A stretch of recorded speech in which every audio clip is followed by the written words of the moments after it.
Si vous souhaitez soutenir cette chaîne, n'hésitez pas à liker et à vous abonner. Merci. Les amis, voilà une Fiat 125 carrossée Vignale. Donc on est sur quelque chose de très rare. Fiat 125 les amis.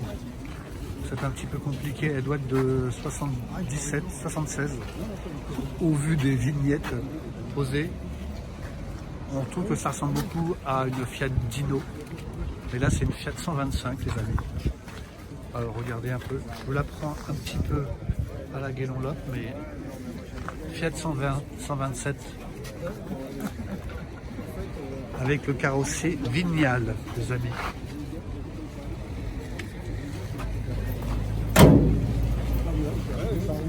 Alors, comme vous pouvez le voir, avec des feux qui ont l'air de se lever comme une Porsche 928. Très rare comme voiture, il n'y en aurait que 200.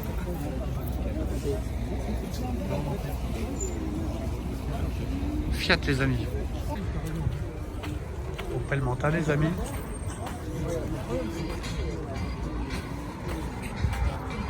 Moi, je suis dans le 15e, c'est pas compliqué, mais c'est pour éviter que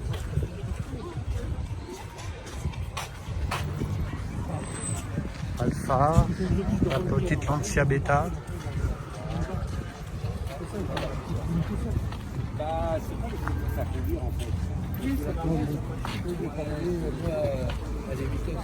non, il faut rouler à des vitesses raisonnables.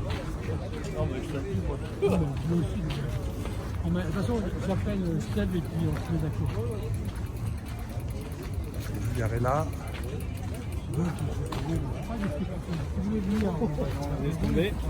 J'ai mis. Triumph TR3 les amis. C'est pas mignon. C'est adorable. Magnifique. Et du beau linge à Vincennes. En ancienne. Ouais. J'ai le plaisir de vous présenter Nicolas. Nicolas qui roule en Panhard. Alors Nicolas, peux-tu nous en dire un peu plus sur ta Panhard? Quel type de Panhard est-ce? Alors, c'est une Dina Z. Dina Z. Oui, avant celle-là, il y a eu la Dina X juste après hier. Et Oui. après, ils ont fait la Dina Z. Dina Z, on va la regarder un petit peu ensemble. C'est une Z1. C'est important de le savoir. C'est une génération, c'est ça? Ouais, parce qu'après, ça va jusqu'à. Il y a les Z6, Z5, Z11, Z12. Bon, la Z1, c'est celle qui est entièrement en aluminium. Ah, Après ça, les Z6, elles étaient mixtes. Et après ça, elles étaient en tôle d'acier. tout en acier, d'accord. Ça change tout. Donc on est sur une phase 1 tout alu. Oui, tout alu. Parce que Panhard, ils n'étaient pas dans l'aviation avant. Ils ont fait un peu d'aviation, mais bon. Et ils ont, bon, je sais que moi j'avais l'usine Panhard qui est dans le 13e arrondissement. Oui, Qui est. il y a toujours les bâtiments qui sont il y a toujours les bâtiments bâtiments, historiques, et puis je il y a crois. une plaque Oui, où il est stipulé que ici naquit l'automobile française. Alors, je pense qu'il parle de l'industrie lourde française, quoi, les premiers centres de production de masse. entre c'est la guillemets. première marque qui a existé. Hein. Première marque française. Ouais. Mais même, je crois que c'est même la première marque mondiale, il me semble, hein, avant Daimler-Benz.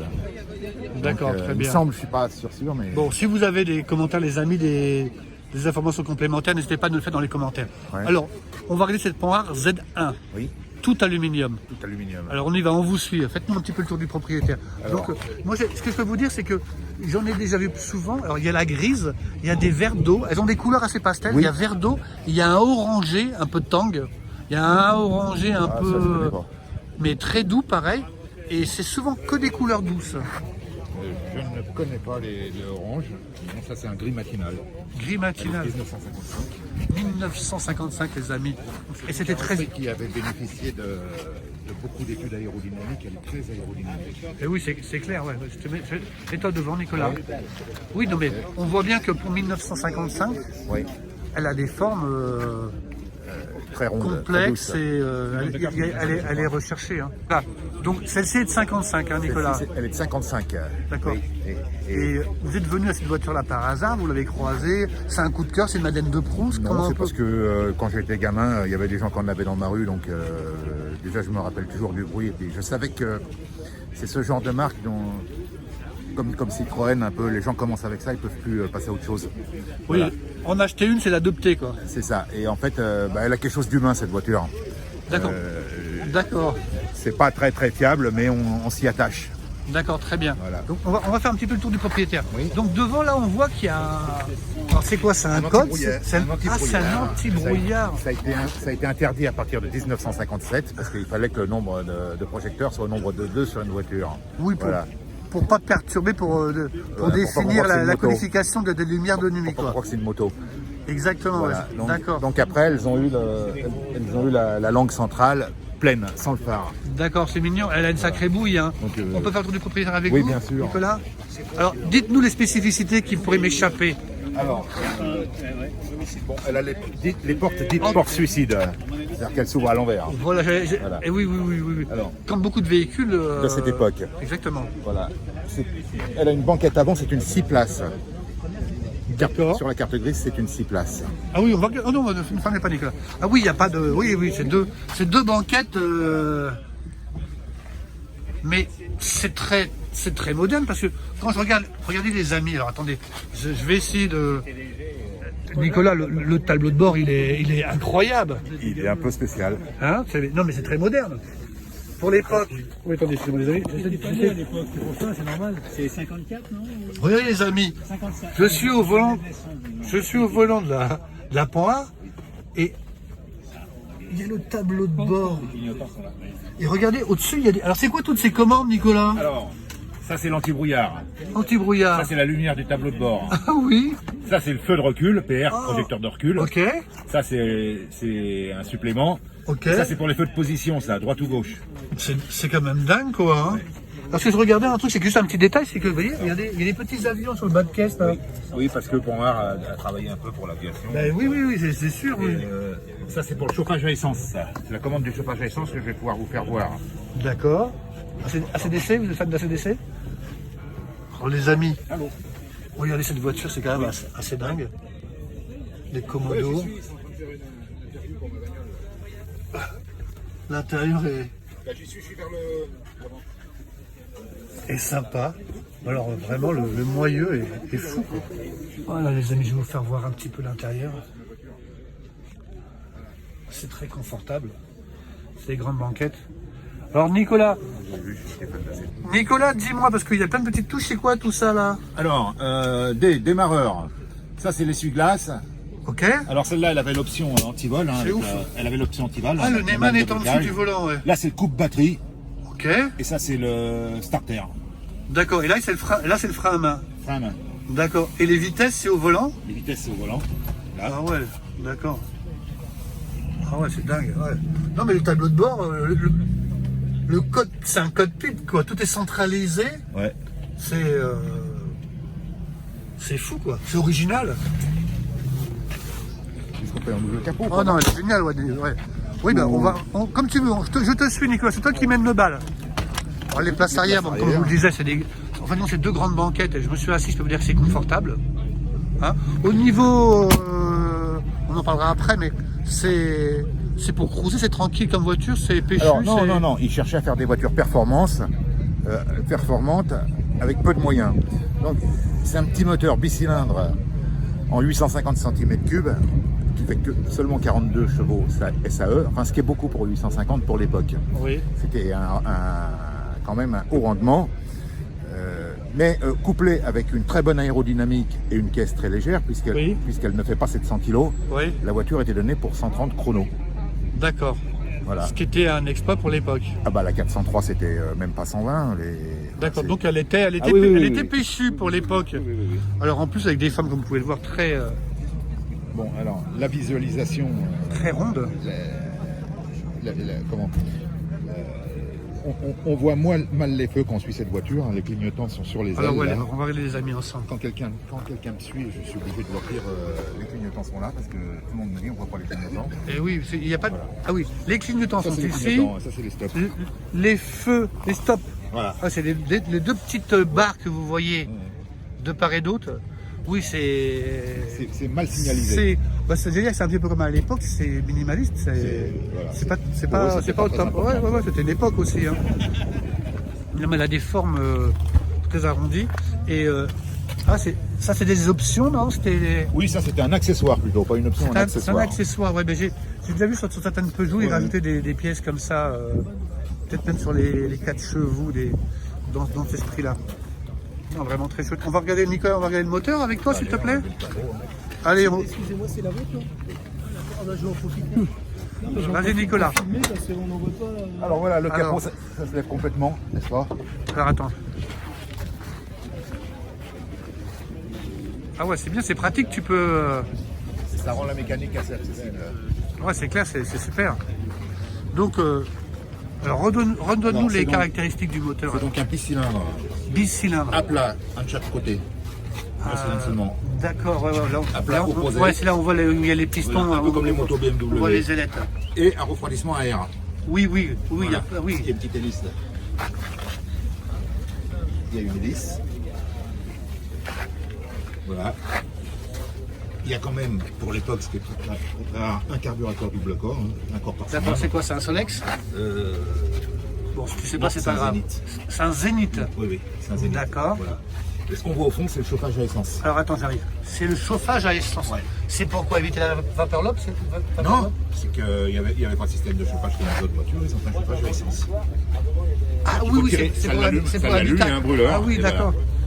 Et souvent, ça fout le feu à la voiture. Donc moi, je m'en Ah sers bon? pas. D'accord, ça pouvait être dangereux. C'était très dangereux. Donc c'est un chauffage à essence. L'année d'après, ils ont Pour, arrêté le chauffage à essence, ils ont mis un système de goulotte qui récupérait la chaleur du moteur. Ah ouais, d'accord, ouais, je comprends quoi. Bon, ils ont essayé, ça n'a pas marché quoi. Il y en a qui ont essayé. D'accord, très bien. Ouais, donc c'est vraiment à plat qu'on peut voir. Ouais. Excusez-moi. Venez avec moi, Nicolas. Donc tu me disais qu'il y avait... On voit les deux pistons, on voit les deux culasses. Les deux cylindres. Ça, ouais, les deux cylindres. Il n'y a pas de culasse détachable. Hein. Le cylindre et la culasse, ça ne fait qu'une seule pièce. Ça, D'accord. c'est une des particularités de ce moteur. L'autre particularité, on ne le voit pas, c'est que le vilebrequin est sur roulement, il n'est pas sur coussinet. D'accord. Voilà. Donc oui, donc c'est pour améliorer le rendement quoi. Qu'il y ait le moins de pertes par frottement possible. Exactement, ouais. Amélioration tout à du fait. rendement. Troisième particularité, à l'intérieur de ces tubes-là, c'est les barres de torsion de rappel de soupape. C'est pas des ressorts hélicoïdaux, le rappel des soupapes, comme 99% des moteurs, c'est des barres de torsion qui les rappellent. Toi t'es mécanicien. Je suis garagiste. D'accord, oui, parce que là tu rentres bien dans la technique là. Hein. C'est quand même une technique très très particulière. Oui, c'est une voiture qui était techniquement avancée quoi. Oui, oui, oui. On est d'accord, hein. Mm. Très bien. Et donc tu me disais qu'elle était performante pour Pour l'époque. l'époque, c'était très Et il y avait eu performant. des choix technologiques comme pour le chauffage, même Encore ça, maintenant, si malheureusement ouais. ça n'a pas été probant. Encore maintenant, on peut rouler à peu près comme avec une voiture moderne avec cette voiture. D'accord. C'est-à-dire que tu veux dire quoi par la... Bah, je prends le périph, je m'insère dans le périph et je roule, et si ça freine, je m'arrête et voilà. Ouais, au niveau du freinage, Et je c'était- double, ouais, c'est 4 tambours, mais ça freine bien. ça freine bien. Ouais, Donc ouais. elle était... elle est- Ouais, donc, ouais. ouais, elle n'est pas dangereuse dans la circulation de maintenant. Non, non. Tu ne te sens pas en danger et techniquement elle tient encore la route, c'est ce que tu veux Ça dire tient. quoi. Pour l'époque, ça tenait très très bien la route, et donc encore maintenant, il n'y a aucun problème. D'accord, très bien. Donc tu peux enquiller l'autoroute sur la voie de droite On est déjà tranquille. fait. Même sur la voie centrale ou la voie de gauche. C'est bien. Hein. Une fois ou deux, je l'ai monté à 140 quand même. Bon, là, Oui, tu c'était tires quand un même une peu partie de dessus. roulette russe. Hein, Non, mais non, mais tu sais qu'aussi tu es précis, tu peux prendre quand même l'autoroute, te caler à 110. Ouais. Et Oui, aller oui, à- oui, tu vois, c'est- au moins ouais, tu te dis, oui, voilà. tu n'exclus pas l'autoroute, quoi, tu Non, vois. je l'exclus pas.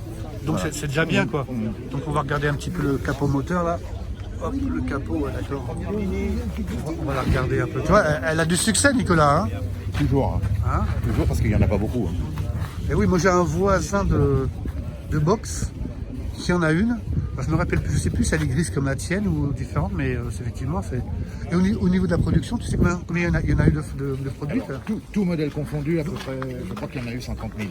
130 000. Et en aluminium, il y a dû y en avoir une trentaine de mille seulement.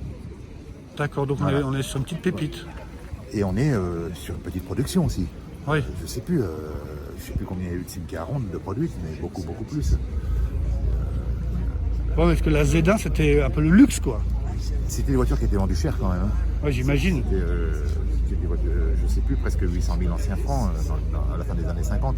D'accord, bon, on a du mal à se représenter, ça pouvait, mais de toute façon, on n'était pas sur la voiture du peuple, on est d'accord, Nicolas? Oui, oui, voilà, c'était pas C'était pas la voiture du peuple. D'accord. Donc là, c'est le clignotant. Avant. Et donc le clignotant C'était aussi les expositions. Hein. Voilà. D'accord. Et Parce que l'arrière, il doit être allumé aussi. t'as clignotant arrière qui est Tiens, rouge. voilà. Voilà, ouais. T'as clignotant Rouge, arrière qui est rouge. rouge. Donc c'était bicolore, suivant le type de clignotant, on avait une couleur différente. Et le biton, c'est d'origine ou elle est toute d'origine? Le là biton, quel biton? Bah, je veux dire, le non, noir. Ça, c'est moi. C'est moi qui l'ai fait. Bon, moi j'aime bien les voitures qui restent quand même conformes à l'origine. Ouais. J'aime pas du tout les gens qui mettent un plus gros moteur. Il y en a beaucoup qui ont des voitures comme ça, qui mettent des moteurs. Ouais, tigres. qui swap. Ouais. Ça, non. Moi je dis qu'avec une ancienne, on doit rouler comme à l'époque. Oui. Et, bon, par contre, pour le toit noir, je me suis accordé un peu Cette liberté. Ouais, là, cette liberté, parce que je me dis qu'à l'époque, rien n'empêchait qui que ce soit de faire peindre son toit en noir. Voilà. D'accord, très bien. Écoutez Nicolas, je te remercie pour cette belle découverte. Voilà. On va fermer le capot moteur et je vais te prendre en photo pour la mignonnette sur YouTube. Voilà. Donc on ferme le capot moteur. On ne fait pas de travail. Je vous en prie. Voilà. Bah, écoute Nicolas, merci pour cette belle découverte. C'est moi. Je Et suis avec les content montagnes que- qui ne se croisent pas, donc je te dis à bientôt. Voilà. Ok. Au revoir. Très bien.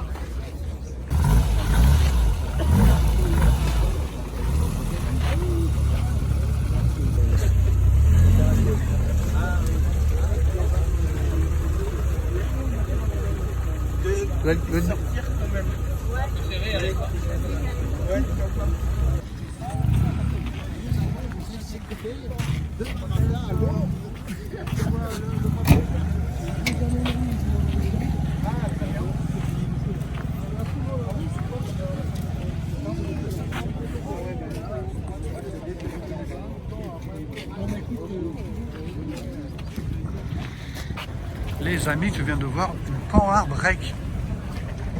Alors je sais pas si c'est une Z1 ou une Z2, mais... Attends. Monsieur, bonjour. C'est une Z combien? 16. Allez les amis, elle est break. Et vous avez vu là? Ouais. C'était un break. C'était un Z combien ça, Nicolas? Je sais pas le. Il m'a dit je sais pas. Z16, ça existe Z16? Non, Z16 c'est une berline, je sais pas. Ouais, génial. Au Il y en revoir a eu peu Nicolas. de fabriqués des breaks. Ah ouais? Il n'y a plus de celui-là en circulation. donc Et vous avez vu le verre d'eau, le verre qu'elle a? Oui, oui. À bientôt. Oui, c'est spécialisé là.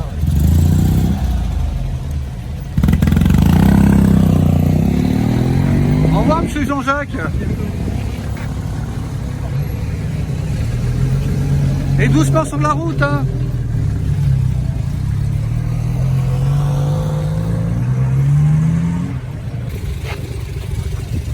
C'est fini. Bon retour. Au revoir.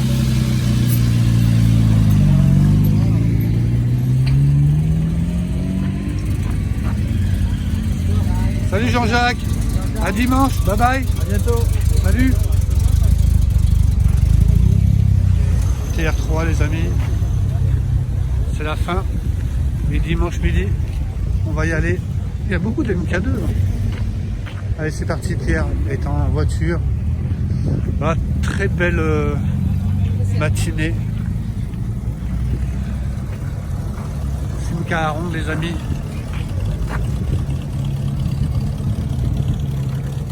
Génial. Bon, allez, il faut bien se séparer.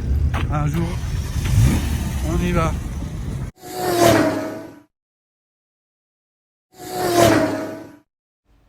Si vous souhaitez soutenir cette chaîne, n'hésitez pas à liker et à vous abonner. Merci.